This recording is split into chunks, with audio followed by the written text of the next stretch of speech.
We are on chapter 7, the story of Kish. We have finished half of the portion and today we shall continue with the lesson. So before we start our chapter, let us memorize what we have learned the previous class. The story of Kish. Kish lived long ago on the border of the Polar Sea, was the headman of his village. He lived many years and died with full respect and honor. And every man remembered his name. So the story of Kish was handed down from one generation to the next by the old men who remembered his name and the tale which they had got from the old men and which the old men to come will tell their children and children's children. So we see that the story of Kish was handed down from one generation to the next. So the author has introduced the character of Kish who lived near the border of the Polar Sea. He was a bright boy. And his father also was a brave man. And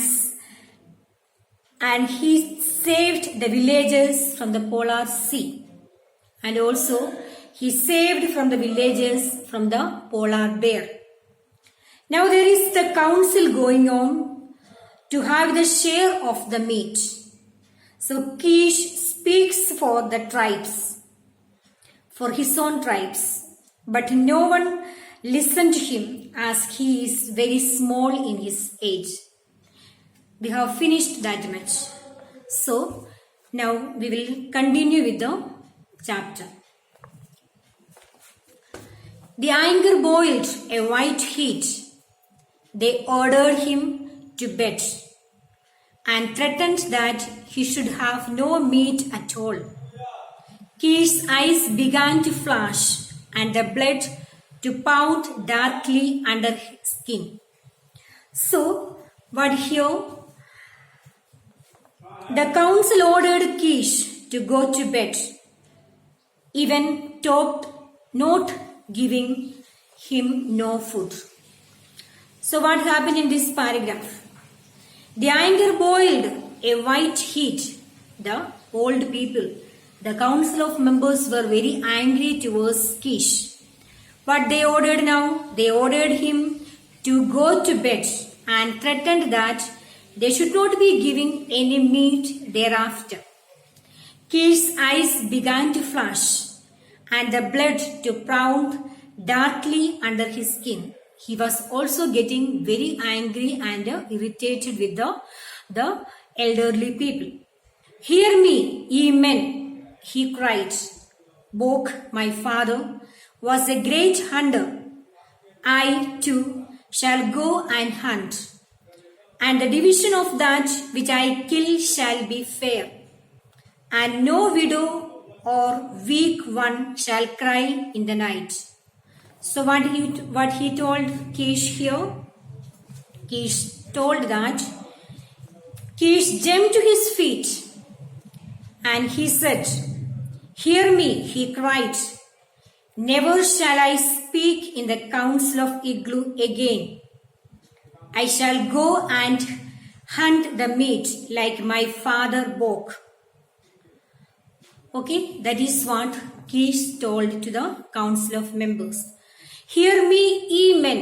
Ye means here, "Hear me, you men," he cried. "Bok, my father, was a great hunter." My father, Bok, was also a great hunter. "And I shall go and hunt. Like my father, I will also go and hunt. And the division of that I kill shall be fair. And whatever I get, I will be dividing it equally. Fairly I will be giving to my tribes. And no widow nor weak one shall cry in the night. And nobody will cry for food or hunger." So that is what he told to the council of members. The next day he went forth along the shoreline. He carried his bow with a goodly supply of bone bribed arrows and his father's big hunting spear. And there was laughter and much talk at the event. It was an unprecedented occurrence. Never did boy of his tender age go forth to hunt, much less to hunt alone. So what did he do then? Here, the next day he went forth along the shoreline. Shoreline means the edge of the sea. He carried his bow with a goodly supply of bone-barbed arrows. Bone-barbed means having sharp point of arrows, bones. Okay, and his father's big hunting spear. And there was laughter and much talk about this particular event. So, there was much laughter when Kish spoke of hunting. They were teasing him. What did they told them? They told that at this very young age, how can he go along to hunt? The laughter followed Kish as he left the council meeting. So they were laughing and teasing this small boy when he said this. So what did he say? Kish jumped to his feet and told that, he cried and told that, here I shall speak to the council of Igloo. I shall go and hunt like my father Book. So the next day, Kish started out for the shore where the land meets the ice. Those who watched saw that he carried his bow and many arrows. So he carried many arrows, and across his shoulder was his father's big hunting spear. Again, there was laughter. So when he was going with the arrows and he was going for hunting, the people were laughing and yelling and teasing him. Okay. So then what happened? The next day he went forth along the shoreline. Okay, he went forth. And early next morning, Kish strode into the village. So early the next morning, Kish walked along towards the village. Across his shoulders, he bore a burden of flesh killed meat. What did he got? He got across his shoulders, he bore a burden of fresh killed meat. He also killed the polar bear and he was carrying it on his shoulder. Go ye men and the dogs and sledge and take my trail for the better part of the day's travel, he said. There is much meat on the ice, a she bear and 2 half-grown cubs. So he invited the people, come along with me, you men, come, I have plenty of meat with me. There is much meat on the ice, a she bear and a calf and a grown cubs. So we can have a plenty of meat, you can have enough to eat. Come along with me.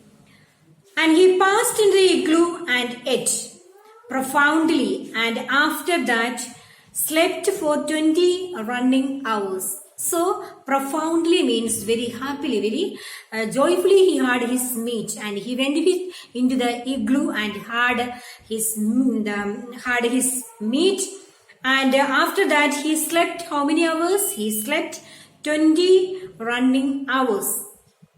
There was much doubt and discussion. The killing of polar bear is very dangerous. So the people were surprised to see how can he get the polar bear, and the killing of polar bear is very dangerous. Okay. A talk after that, Kish went to his igloo. So when Kish went to the igloo and had his meat, and also the people were talking behind him. They were doubting, how can he kill the polar bear killing the polar bear is very dangerous. How this happened? But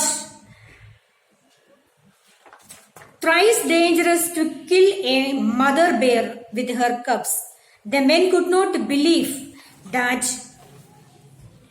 the boy Kish single-handed had accomplished so great, marvelous work. So the people were doubting and telling to each other, how can the men could not believe that the boy of Kish, a single-handed alone, go and kill the mother bear? It is very dangerous. How it is possible? They could not believe. So the story of Kish had moved the people. How could he accomplish such a great task? That is the thought came to their mind. Thus began the mystery of Kish. His very next trip, he killed a young bear, and on the trip following, a large male bear and his mate. There was talk of witchcraft in the village. He hunts with the evil spirit. Some of the people contended. So what they told? The people could not believe that Kish should kill this polar bear and also the mother bear. So there was much talk after Kish went to his igloo. The killing of a bear was dangerous, but it was three times dangerous to kill the mother bear. The men did not believe Kish had done so. So it was so among themselves they were talking to each other. Okay. So on his next trip, he killed a young bear, and on the following trip, a large male bear and his mate. And then there was talk of magic and witchcraft in the village. So the people were talking each other. He was doing some magic. That is why he was killing this polar bear, especially the mother bear. He hunts with evil spirit, said one. Maybe his father's spirit hunts with him, said another. So they were telling that he is having an evil spirit, or maybe his father's spirit is working on him. That is why he is killing this polar bear very easily. Okay, so there was talk of witchcraft in the village. He hunts with evil spirits. Some of the people contended. So people say like this. Nonetheless, his success continued, and in the division of the meat he was just. And because of this and of his merit as a hunter, he was looked upon with respect and even awe. And there was talk of making him chief after old Koshwan. So what happened? The people were very much surprised to see his accomplishment, how he could do the difficult task very easily. So they were talking with each other.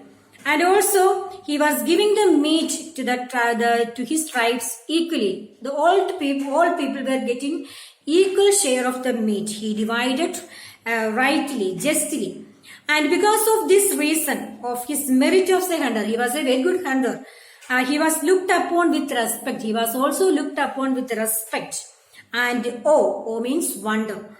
And there was a talk of making him chief after the old Koshkuan. So they have decided to make him as a chief. I am minded to build me an igloo, he said one day to Koshkuan and a number of the hunters. It shall be a large igloo wherein Ikiga and I can dwell in comfort. But my business is hunting and it takes my whole time.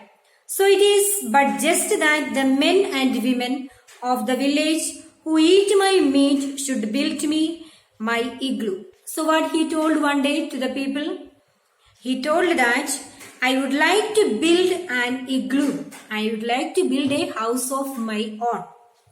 He said, and he told that it shall be a large igloo. I want to build a large igloo where my mother, what is the mother's name? Ikiga, and I dwell in comfort. My mother and I can dwell in comfort, to live in comfort there.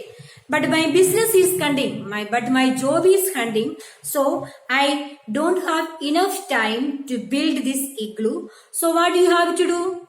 So it is just that those who eat my meat should build me my igloo. Those who eat the meat which I bring for you, you should build an igloo for me and my mother. So that is what he said. So that's all, dear students. You will be going through the chapter again and understanding the chapter and finding out the difficult words and writing down in your copy. Thank you, students, for listening.